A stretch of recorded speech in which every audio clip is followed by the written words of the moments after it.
ሰላም እንሆ ክቡራት ተኸታተልቲ ሎሚ ድማ ዕለታዊ ዜና ናባኹም ሒዘልኩም ቀሪበ ኣለኹ። ፈለማ ግን ቀንድታት ዜና ናባኹም ከብል ሕጂ ብዝበፅሐና ህፁፅ ሓበሬታ መሰረት ኣብ ጎረቤት ክልል ኣምሓራ ሓድሽ ወተሃደራዊ ምስሓብን ርእስን ኩናትን ይካየድ ኣሎ። ኣብ መንጎ ዕጡቓት ሓይልታት ፋኖን ናይ ስርዓት ብልፅግና ሰራዊትን ብርቱዕን ሓያልን ውግእ ይካየድ ከም ዘሎ ሓበሬታታት ይሕብሩ። ዝርዝር እቲ እዋናዊ ኩነታት ሒዝናዮ ቀሪብና ኣለና። ሕጂ ብዝበፅሐና እዋናዊ ሓበሬታ መሰረት ኣብ ውሽጢ መሓወረ ሰራዊት ገዛኢ ፓርቲ ብልፅግና ሰፊሕን ዘደንፁ ናይ ምብትታን ምጥፋእን ክስተት ይጋሃድ ኣሎ።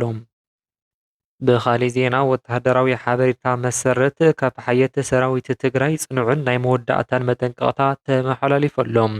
እቲ ሰራዊት ነቶም ተዓሲቦምን ተታሊሎምን መጋበርያ ስርዓት ብልፅግና ብምዃን ናብ ክልል ዓፋር ዝኸዱ ዘለዉ ሸፋቱ ተጋሩ ናይ መወዳእታ መጠንቀቕታ ክህብ ምዃኑ ኣፍሊጡ።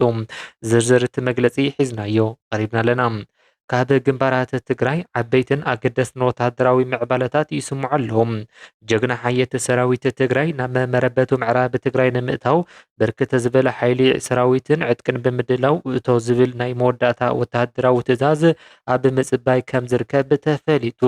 ብኻሊእ ወገን ድማ ብሰንኪ ውሽጣዊ ሞራሉ ምፍራሱ መዓልታዊ ናብ ዝተፈላለየ ኣርምታት ሰራዊት ትግራይ ብፍላይ ድማ ናብ ኣርሚ 42 ብዘይ ምንም ኩናት ኢዱ ዝህብ ዘሎ ናይ ስርዓት ብልፅግና ሰራዊት ቁፅሩ እናወሰኺ ይኸይድ ኣሎ። ዝርዝር ርስን ወተሃደራዊ ሓበሬታ ሒዝናዮ ቀሪብና ኣለና።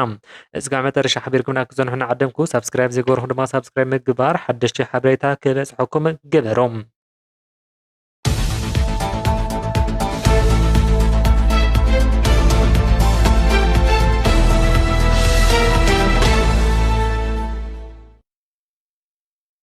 ፈላማይ ዜናና ድማ ካብ ኣምሓራ ካብቲ ቦታ ዝወፁ እዋናውያን ሓበሬታታት ከም ዝሕብርዎ ኣብ መንጎ ሓይልታት ፋኖን ጉጅለ ብልፅግና ብርቱዕ ኩናት ይካየድ ኣሎ።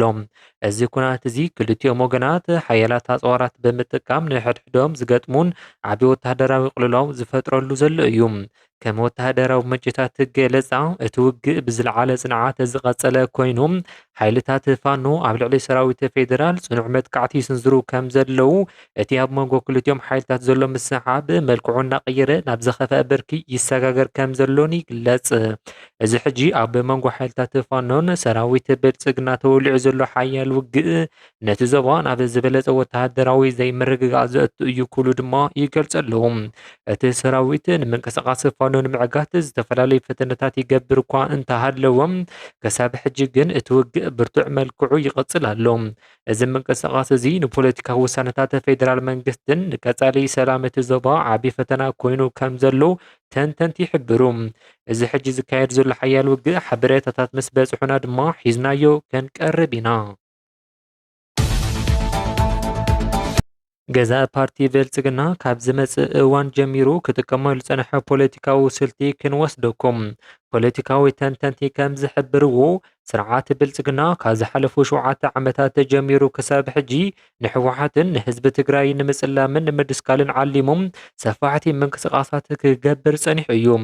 ኣብዞም ዝሓለፉ ዓመታት ኣብ ውሽጦም ዓሚቕ ፖለቲካዊ ቅራነ ዘለዎም ዝተፈላለዩ ሓይልታት ብሓባር ብምእካብ ከምኡውን ኩነታት እናተቐያየረ ንዝተፈላለዩ ጉጅለታት እናተጠቐመ ኣብ ልዕሊ ትግራይ ልዕሊ 1,000 ናይ ተቃውሞ ሰልፍታት ከም ዘካየደ ይግለጽ። እዚ ብብርቱዕን ናይ መንግስቲ ወፃእታትን ጎስጓሳትን ዝተኻየደ ወፍሪ ንህዝቢ ትግራይ ካብ ካልኦት ኢትዮጵያውያን ንምንጻል ዝዓለመ ምንቅስቓስ ነይሩ። ይኹን እምበር እዚ ኩሉ ውዲትን ብገንዘብ ዝተዓደጉ ናይ ተቃውሞ ሰልፍታትን ንስርዓት ብልፅግና ዘምጽኣሉ ናይ መወዳእታ ፖለቲካዊ ዓወት የብሉን። እቶም ተንተንቲ ከም ዝሕብርዎ እዚ ኩሉ ፈተነታት ምንም ጠብ ዝብል ነገር የብሉን። እቲ ስርዓት ንትግራይ ንምምብርካኽ ዝፈተኖም ናይ ፕሮፓጋንዳ ኩናት ጅማሪኡ እውን ናይ ጽላኣት ሰልፊ እዩ ነይሩ። ፍጻሚኡ እውን ኣብዚ ናይ ውድቀት መድረኽ ዝተሓፀረ ኮይኑ ኣሎ። እዚ ፖለቲካዊ ስልቲ እዚ ንሃገር ካብ ምብትታንን ንህዝቢ ካብ ምፍላይን ሓሊፉ ንባዕሉ ንስርዓት ብልፅግና ዘምፅኦ ዘላቒ ፖለቲካዊ ምርግጋፅ ከምዘየለ ህልው ኩነታት ዘርኢ እዩ። እዚ ሕጂ ዝረአ ዘሎ ናይ ብልፅግና ሰራዊት ኪሳራን ውድቀትን ንቀጻሊ ዕድል እቲ ገዛኢ ፓርቲ እንታይ መልክዑ ክህቦ እዩ ክንሪኦ ኢና። ህዝቢ ትግራይ ኸ ነዞም ተኣጒዶም ዘለዉ ናይ ጽልኢ ወፍርታት ብኸመይ ክሰግሮ እዩ ብሓባር ክንሪኦ ክኸውን እዩ።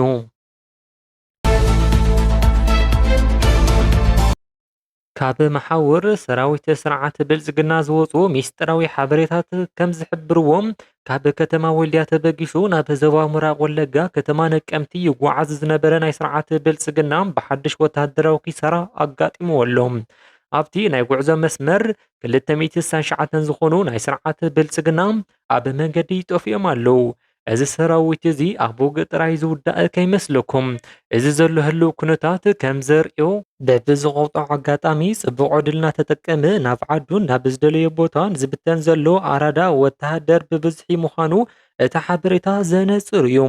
እዚ ናይ ሰራዊት ስርዓት ብልጽግና ምብትታን ኣብ ሓደ ከባቢ ጥራሕ ዝተሓፀረ ኣይኮነን። ቅድሚ ሒደት ሰሙናት ኣቢሉ ናብ ቤንሻንጉል ጉሙዝ ክንቀሳቐስ ዝተገብረ ናይ ስርዓት ብልጽግና ሰራዊት ተመሳሳሊ ፖለቲካዊ ውድቀት ወተሃደራዊ ውድቀት ገጢምዎ እዩ። እቲ ሰራዊት ናብ ቤንሻንጉል ጉሙዝ ኣብ ዝኣተወሉ እዋን ኣብ መንገዲ ዝጀመሮ ስሉጥ ምብትታን ክሳብ ሎሚ መዓልቲ ብዘይ ምንም ምቁራጽ ቀጺሉ ይርከብ። እዚ ኩነታት እዚ እቲ ሰራዊት ንስርዓት ብልጽግና ተኣማኒ ኮይኑ ንምውጋእ ዘለዎ ድሌት ኣዝዩ ትሑት ምዃኑ ውሽጣዊ ሞራሉ ሙሉእ ብምሉእ ከም ዝተሃሰየ ዘርኢ ህያው ምስክር እዩ ብምባል ድማ ተንተንቲ ይገልጹ ኣለዉ።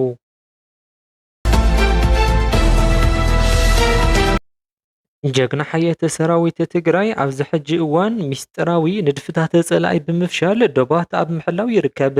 እቲ ሰራዊት ኣብ ዘውፅኦ እዋናዊ መግለጺ ብሰንኪ ጥቕምን ናይ ሓሶት ፕሮፓጋንዳን ተታሊሎም ናይ ስርዓት ብልጽግና መጋበርያን ዝኾኑ ሓይልታት ኣትሪሩ ኾኒኑ ኣሎ። ብፍላይ ድማ ነቶም ካብ ዝተፈላለዩ ከባብታት ተበጊሶም ናብ ክልል ዓፋር ብምኻድ ምስ ጸላኢ ዝወገኑ ሸፋቱ ተጋሩ ብዝተመደበ መልክዑ ናይ መወዳእታ መጠንቀቕታ ክህብ ምዃኑ ገሊጹ ኣሎ። እዚ ስጉምቲ እዚ ነቶም ብስም ህዝቢ ትግራይ ክነግዱ ዝደልዩ ሓይልታት ንምዕጋት ዝዓለመ እዩ።